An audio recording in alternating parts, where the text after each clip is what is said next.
긍휼에 대해서 말씀을 나누겠습니다. 긍휼이란 말은 불쌍히 여기신다, 불쌍히 여기심이 바로 긍휼입니다.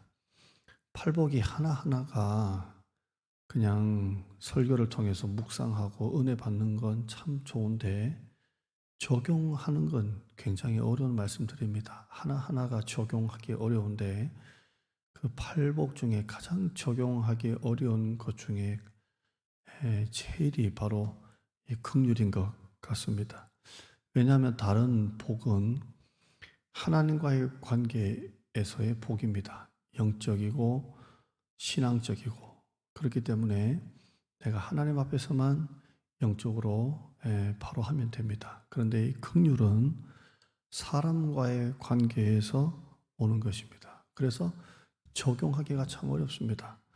그것도 나한테 잘해주고 내가 좋아하고 내가 신뢰하고 내가 인정하는 그런 관계가 아니라 내가 불가능하다 할 정도로 나와 상극인 사람, 그 사람 때문에 받은 상처가 있고 그 상처가 지금 또 지워지지 않고 또 그 사람 때문에 큰 물질적인 손해를 당하거나 어떤 명예를 훼손당하거나 그런데 우리 성경은 긍휼이라고 말하고 있습니다. 내가 어떻게 그 사람을 긍휼히 여길 수가 있습니까? 좀 전에 제가 말씀드린 것처럼 내가 인정하고 내가 신뢰하고 서로 사랑하고 그런 관계면 얼마든지 긍휼한 마음이 생기죠. 그 사람이 어려움을 당할 때 그 사람을 생각할 때 내가 긍휼한 마음이 생기지만 내 원수, 물질적인 손해, 명예훼손, 그 사람 때문에 받은 상처 이런 것들이 지워지지 않았는데 내가 어떻게 그 사람을 긍휼히 여길 수가 있겠습니까? 오늘은 긍휼에 대해서는 생략하고 어떻게 하면 이 긍휼한 마음을 가질 수 있는가에 좀 적용하면서 말씀을 나누려고 합니다. 첫째는 사랑입니다. 사랑. 긍휼의 깊은 본성은 사랑에서 나오는 겁니다. 불쌍히 여긴다라는 이 마음은 사랑에서 나오는 겁니다. 사랑의 마음이 없이는 불쌍히 여기는 마음이 나올 수가 없습니다. 긍휼이라는 것과 불쌍히 여긴다는 것과 사랑이라는 것은 다 같은 겁니다.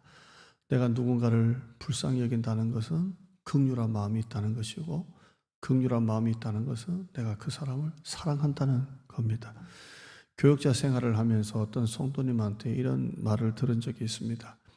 자식한테 너무 서운하고 자식한테 너무 마음 아픈 일을 겪어가지고 도저히 이 자식이라도 내가 용서할 수 없다. 내가 그 자식 꼴도 보기 싫다. 너무 자식한테 받은 이 서운한 마음 상처가 있어서 내가 이 자식과의 관계는 회복하기가 어렵다라고 말하는 분을 보았습니다. 제가 이렇게 들으면서 이 부모와 자녀 관계가 회복되기가 어렵겠다 이렇게 생각이 들었는데 너무 쉽게 회복이 되더라고요. 너무 쉽게 회복이 됐습니다. 나중에 어떻게 이렇게 빨리 회복이 됐습니까? 라고 하니까 그냥 너무 좀 뻔한 말이지만 이렇게 말씀하셨습니다. 자식 이기는 부모가 어디 있습니까? 이렇게 말을 합니다. 여러분 왜 부모가 자식을 못 이깁니까? 사랑하니까 그렇습니다.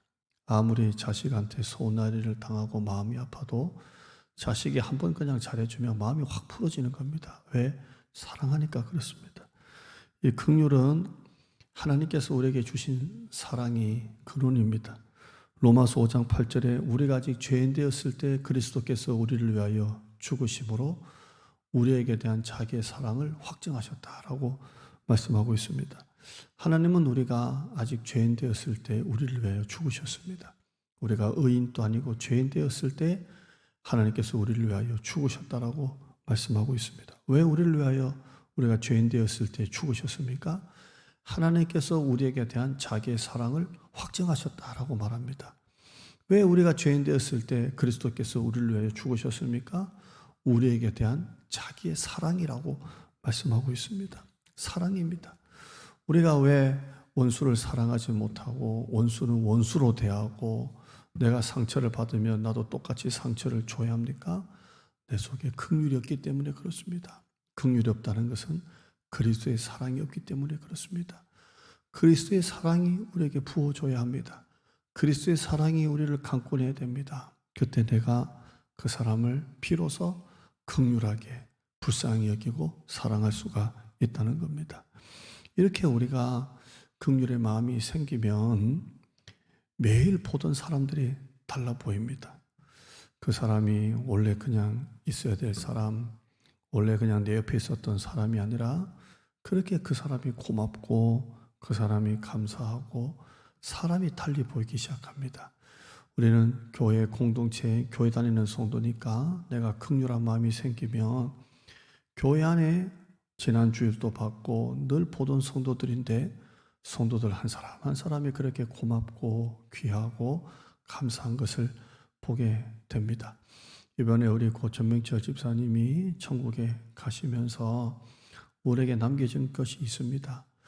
우리가 이 땅에 살면서 욕심을 내고 아륵바륵 그렇게 살 것이 아니라 내가 미워할 사람은 미워하고 사랑할 사람은 사랑하고 구분해서 살아갈 게 아니라 미워할 사람도 사랑하고 용서하지 못할 사람도 사랑하고 품지 못할 사람도 사랑하고 우리가 서로 공동체 안에서 그런 마음이 생기면 같은 교회 성도 어제 봤고 오늘도 봤지만 너무나 귀하구나, 너무나 고맙구나, 감사하구나 사람 보는 게 달라질 것입니다. 오늘 이 아침에 여러분에게 긍휼한 마음, 사랑의 마음, 불쌍히 여기는 마음, 그리스도의 사랑이 여러분 가운데 임하기를 주님의 이름으로 축복합니다. 하나님 감사합니다.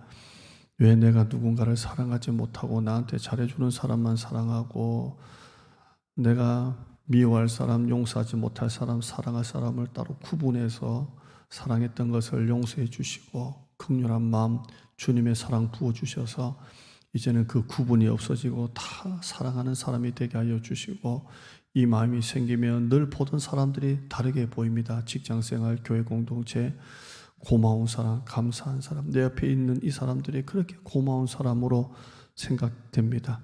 우리에게 긍휼한 마음을 주셔서 오늘 하루도 사람을 보는 눈이 따뜻한 눈이 되게 하여 주시옵소서. 예수님의 이름으로 기도드리옵나이다. 아멘.